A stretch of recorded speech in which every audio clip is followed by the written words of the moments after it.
class 10th. Again I am K. Mishra. Welcome all of you in online classes of science. Class, today we are going to study chemistry portion. In chemistry, at present we are studying chemical equations and reactions. Your first chapter, chemical reactions and equation. In this chemical reaction and equation, we are studying types of chemical reactions at present. Out of types of chemical reactions, we have studied about two types. Now come to the third type of chemical reaction, which is displacement reaction. Displacement reaction. When any element remove another element from its compound, then such type of chemical reaction is known as displacement reaction. For example, Fe plus CuSO4.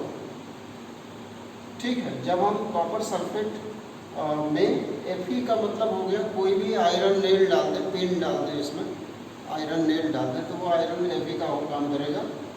जब CuSO4 में drop करते हैं तो वो iron Cu को replace कर देता है, कॉपर को रिप्लेस कर देता है, फॉर्मेशन होता है फेरस सल्फेट का. कॉपर यहाँ पे डिस्प्लेस हो जा रहा है, अलग हो जा रहा है. इसमें हमने जानबूझ के नहीं लिखा है, वो जो आप लोग लिखते हैं ये एक्वस है, ये आपका सॉलिड है, यहाँ पे भी आपका सॉलिड है, ये आपका एक्वस है. ये आप लोग अपने से लगाना सीखिए, इसको लगा लीजिए, हर जगह आप लगा लिया करिए, ठीक है. So this type of reaction, chemical reaction is known as displacement reaction because in such type of reaction, in this type of reaction, one element displace another element from its solution or from its compound. Now come to another type of reaction, chemical reaction given in your book, that is double displacement reaction. Double displacement reaction.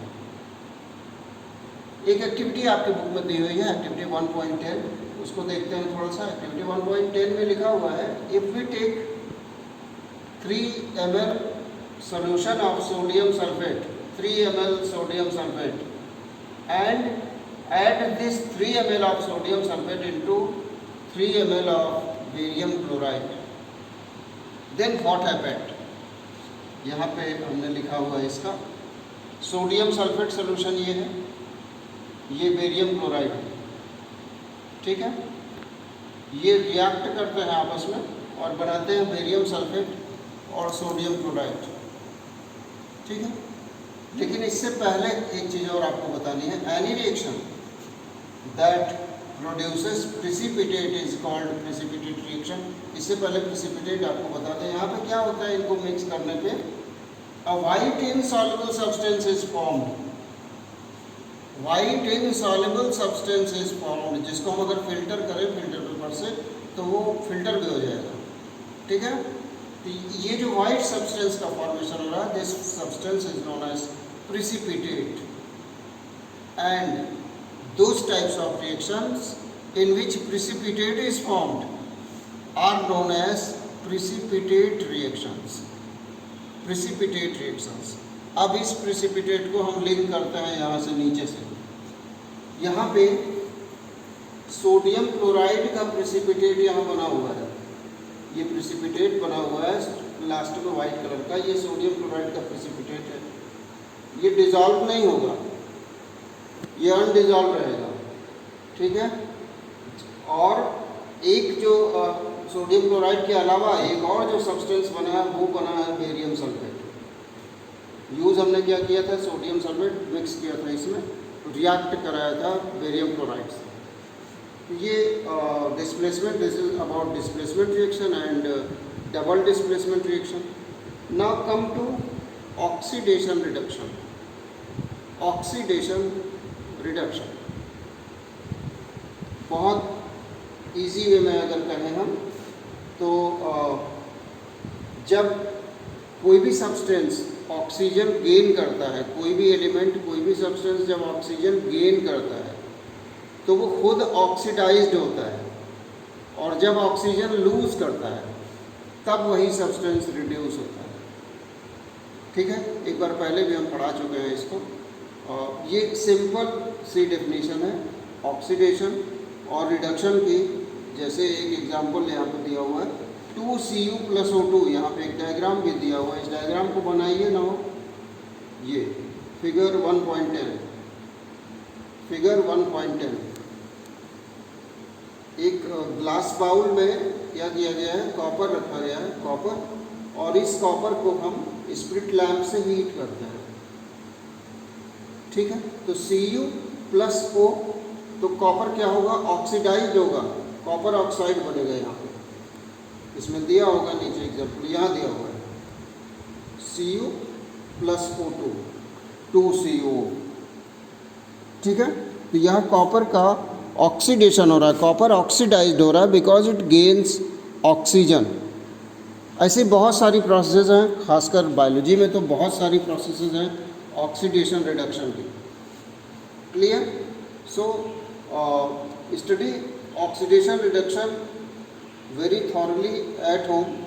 I want to explain one more thing given in your book, that is rancidity. Rancidity शायद इससे पहले भी बड़े कायदे से explain हुआ था।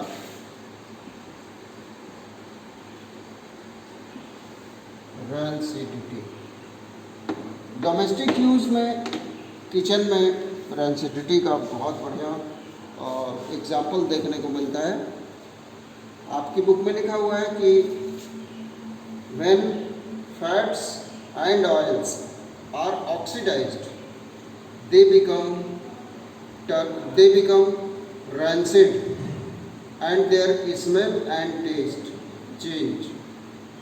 ठीक है, क्या होता है कि जब फैट और ऑयल रिएक्ट करते हैं मेटल से, फैट और ऑयल जब रिएक्ट करते हैं तो रैंसिडिटी का फॉर्मेशन होता है, जिससे जो सब्सटेंस उसमें रखा हुआ है या जो फैट रखा हुआ, ऑयल रखा हुआ, उसकी ओरिजिनल स्मेल और ओरिजिनल फ्लेवर चेंज हो जाती है।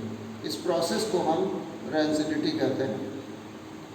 और इस रैंसिडिटी से जो फास्ट फूड्स आते हैं पैक्ड, उनको इस रैंसिडिटी से बचाने के लिए, प्रोटेक्ट करने के लिए ख़ास तरह की गैसेस का यूज़ किया जाता है, जैसे नाइट्रोजन गैस का यूज़ किया जाता है, जिससे वो रैंसिड ना हो। ठीक है, आपकी बुक में बहुत थोड़ा सा 2 लाइन लिखा हुआ है रैंसिडिटी के बारे में, और इसके बाद आपका ये चैप्टर एंड है।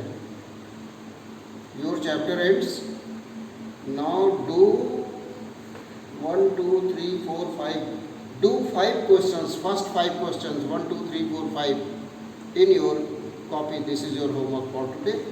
Do 5 questions from exercise of chapter number 1. This is your homework for today.